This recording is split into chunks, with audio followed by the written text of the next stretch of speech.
Hello, hello, everyone. Hello, you.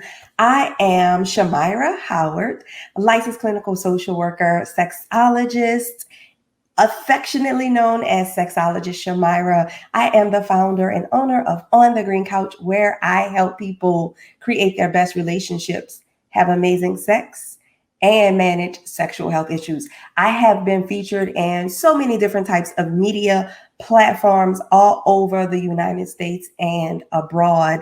And I am the creatress and author of the best-selling book, Use Your Mouth, Pocket-Sized Conversations to Simply Improve 7 Types of Intimacy in and out of the Bedroom, and the infamous Use Your Mouth Sex and Relationship Conversation Starter Cards.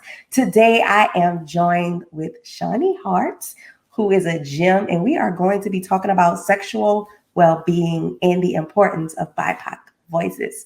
Hey, Shani. Hey, first I want to say you look fabulous today. Absolutely fabulous. I am Shani Hart. I am a sex educator. I am a certified sex coach, and I am the co-owner with my lovely partner of Heart's Desires. We are an erotic boutique company with 2 brick and mortar stores in the DC area, and we love helping couples empower their sexuality, the confidence in their sexual exploration. And I love talking to women about putting their pleasure as a priority. And I'm excited to get into this conversation. Yes, First, we want to talk about the acronym BIPOC. I think it's like a hot button word. It has quite a bit of feelings that come from different people about what it actually means, if it's relevant, if it's a good term. So BIPOC, for those that don't know, are Black and Indigenous people of color. And it's, for me, it's kind of like a catch-all for non-white, which I have such mixed feelings about it. Well, that I like that it brings relevance to our experiences, but our experience together as a whole are not the same. What do you think, Shamyra?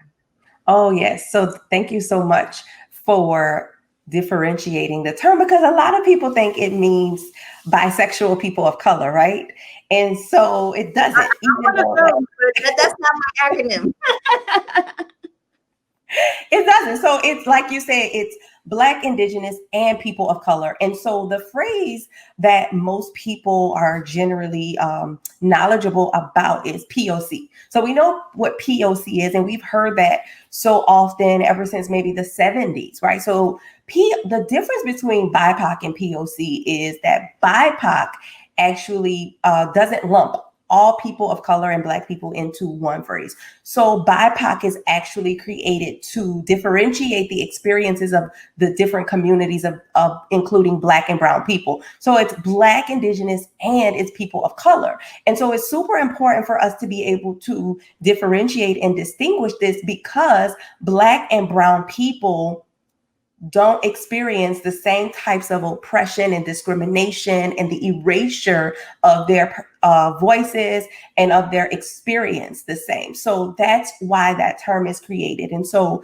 today we are going to be talking about, like, again, sexual well-being and the importance of BIPOC voices. Most specifically, Shani, you know that the BIPOC that most relates to us is the Black part. So that's the part that we are going to be speaking from as it relates to sexual happiness, because Lovehoney is the sexual happiness people, and they are all about sexual happiness for all. So I really appreciate this, right? So again, we are not talking about BIPOC people as just one entity. We are talking about Black and brown people in the differences in what sexual happiness looks like and how that is communicated in the media and in other places, right?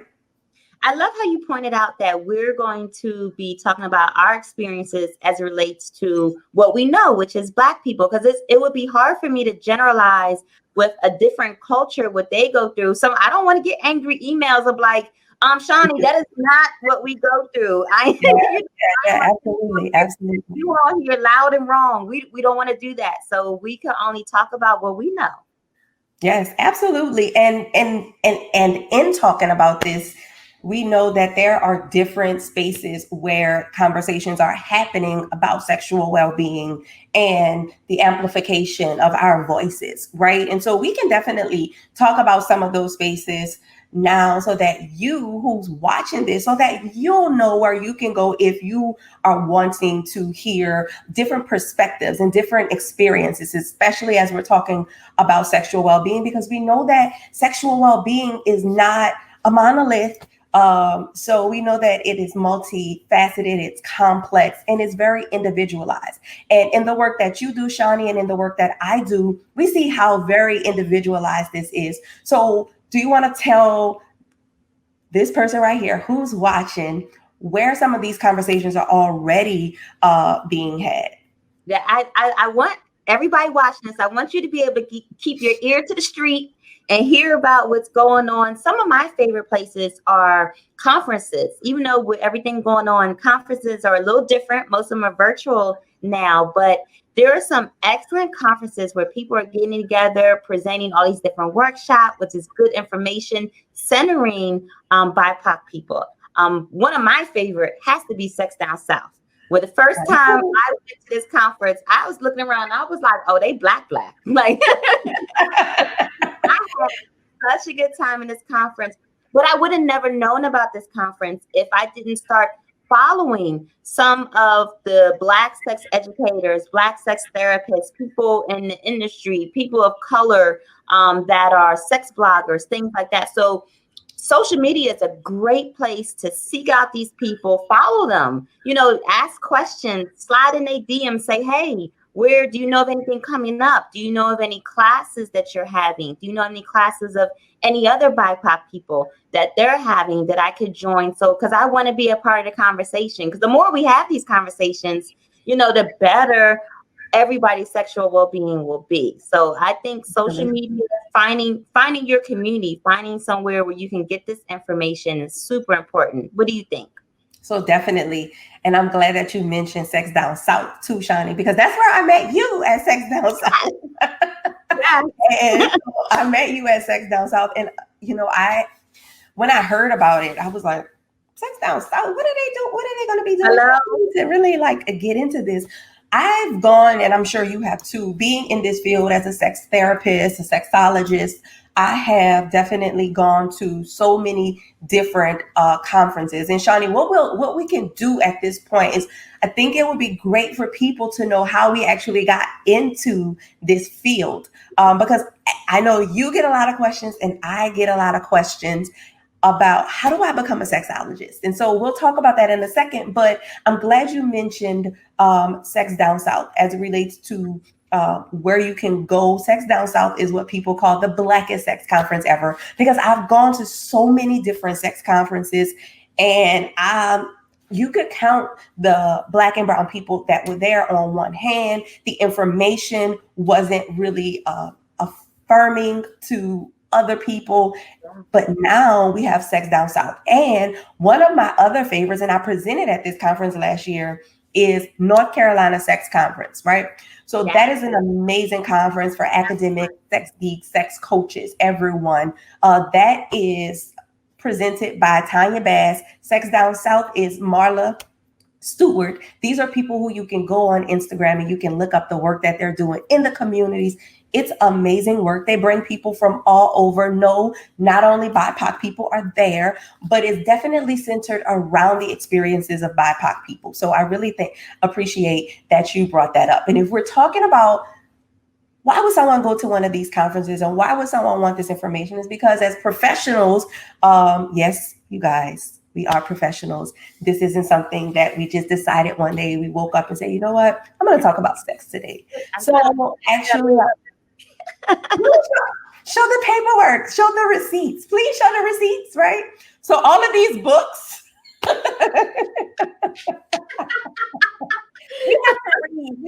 we have to get licensed, and we have to take courses and everything. And so how I got into the field of sexology was, and this is going to be brief, I was in an undergraduate program at my undergraduate university, Southern University at Baton Rouge, and I was a peer health educator for a company there, where we went around on campus talking to young women about HIV and AIDS. So as a peer health educator, we would show videos, and what I learned most was that young women on college campuses, they were only concerned with becoming pregnant or not becoming pregnant.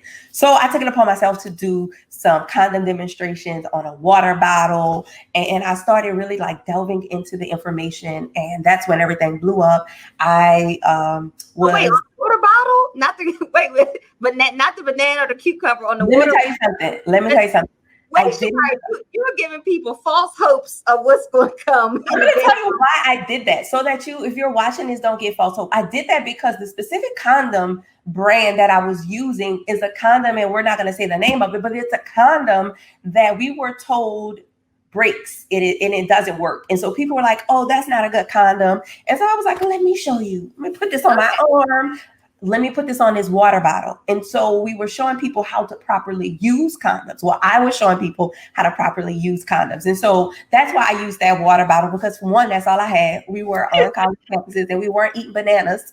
So we were eating junk food. But that's how I got into the field. And then I went to Widener University for a little while in their PhD program in human sexuality. That's where I met all of the wonderful sexperts that I know today. And I started doing my own research, reading, going to conferences, getting the information, and it never stops. So if you're thinking about getting into this field, it never stops. And I know you have your story of how you entered the field too, Shani, especially from your perspective, the consumer side. Into the field in so many different ways. So I kind of snuck in through the back door. So it's a funny story. My husband now, but when we were dating years ago, he already owned our first store, Heart's Desires. And when we started dating, I would pop up. I know, don't give me the side eye. You're not supposed to pop up on people, but I'm the pop-up queen, and I have no reservations about popping up on somebody. So I would pop up at the store to see, what's going on, because a lot of our customers are people that identify as women. So I would go there, and after a while, he was like, okay, if you're going to keep popping up here, you're going to have to start working as cash register. So while I started working at the store, I started getting so many different questions, and I became like obsessed with finding out information. So I took my studies to the next level and entered into a sex educator certification program.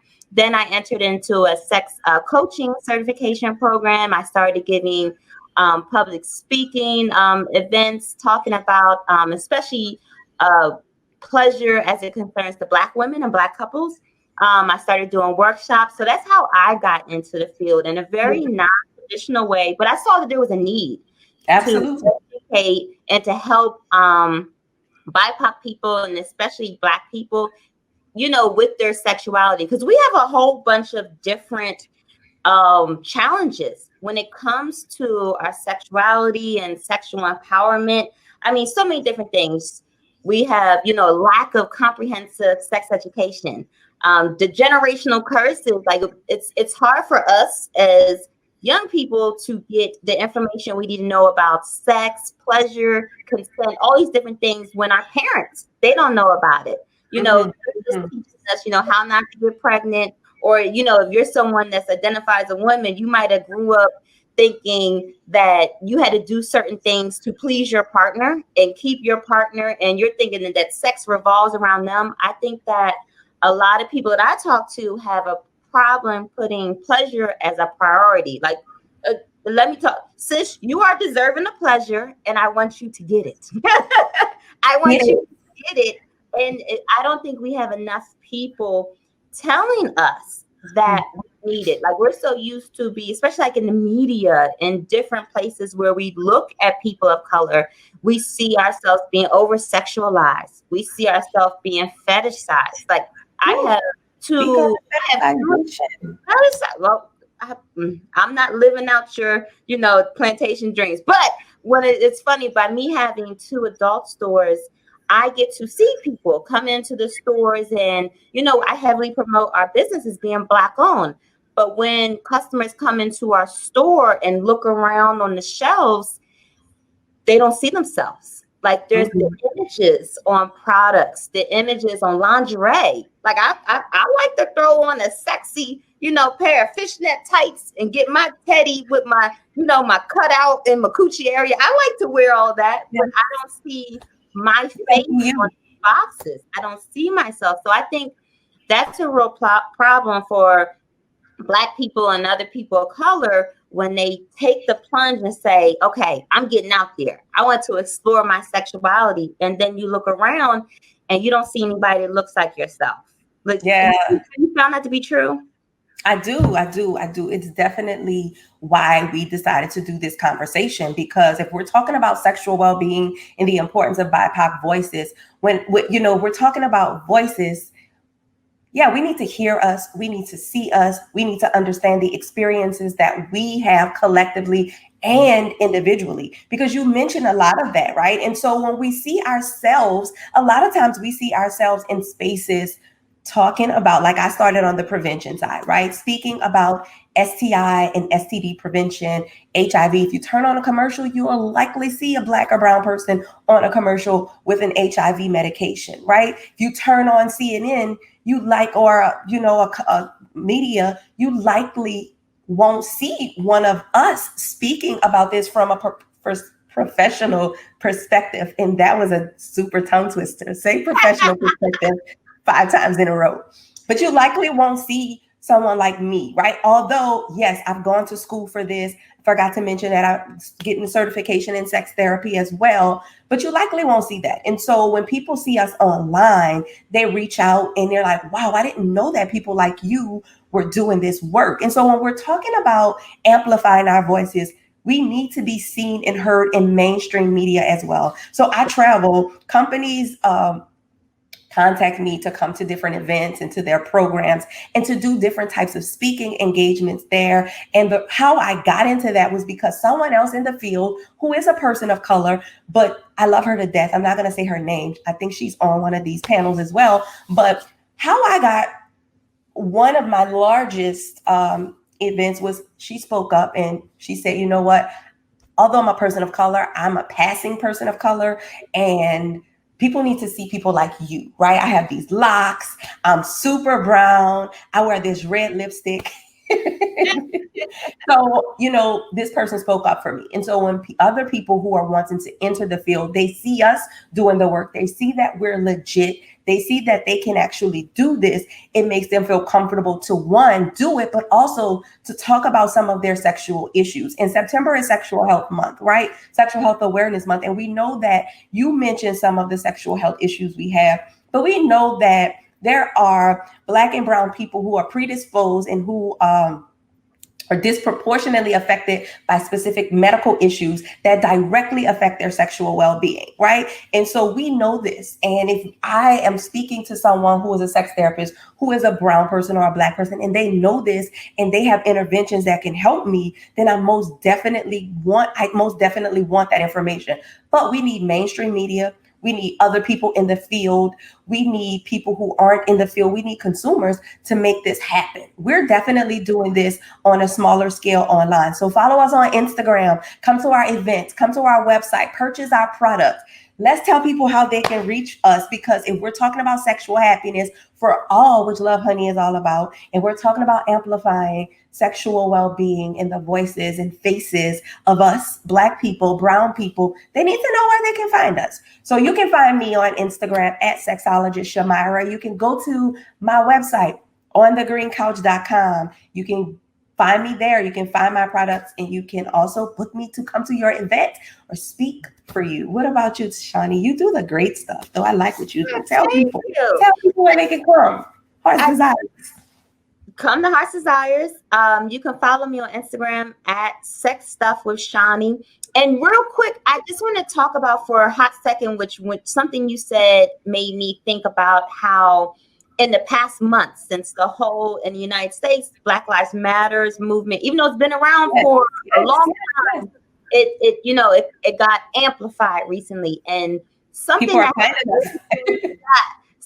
has really been great for a lot of our Black sex educators, our Black toy brands, Black people in the sexuality space is a lot of bigger companies, non-BIPOC companies have come out and shared our stuff, promoted us, hired us for different things. Some I've seen other places that maybe doing things maybe in a performative manner, but you know, I don't know. But it's funny when I go through certain companies, like their websites and their social media pages, it's literally like night and day, like literally night and day. The images that are on their pages and everything. But I hope that this surge of really supporting everybody Black, everybody of color, I hope that this really stays. I remember maybe about 2 or 3 years ago, Lalo came out and made Amber Rose their brand ambassador. So in my store, I had all of this, the media that they had sent me, images they sent me of Amber Rose promoting Lalo brand, which was huge. And I just thought, they are onto something. And now, right now, I'm seeing more of that. So I hope that stays around and continues to happen. But that has been truly exciting. And unfortunately, it came from, you know, an unfortunate tragedy, but everything that's been going on from that, uplifting our voices. I think a lot of more people of color are feeling seen in their, you know, their sexual health, their sexual pleasure. I don't know. It makes me feel tingly, the things that I'm seeing online from companies and from a lot of people that I interact with on a daily basis. Right. It was very interesting that, you know, people started reaching out, and I started seeing more requests for articles and media for BIPOC people. And I was like, well, y'all didn't know we were here all along with me.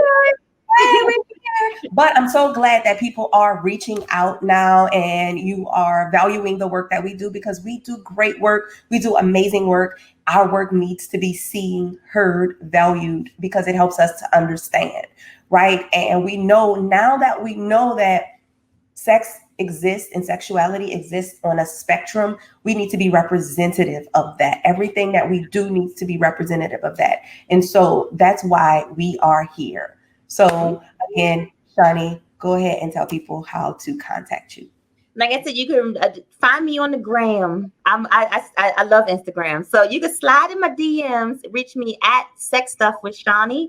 My website is shanyhart.com. And if you want to see all my little goodies that I have to sell, you can go to heartsdesires.com. Yes. And thank you so much. Hopefully you got something out of this as it relates to sexual well-being and the importance of BIPOC voices. Connect with us. We love connecting with people. We speak, we don't bite. So unless you want me to, unless you say yes. Only with consent. Right. All right. Bye you.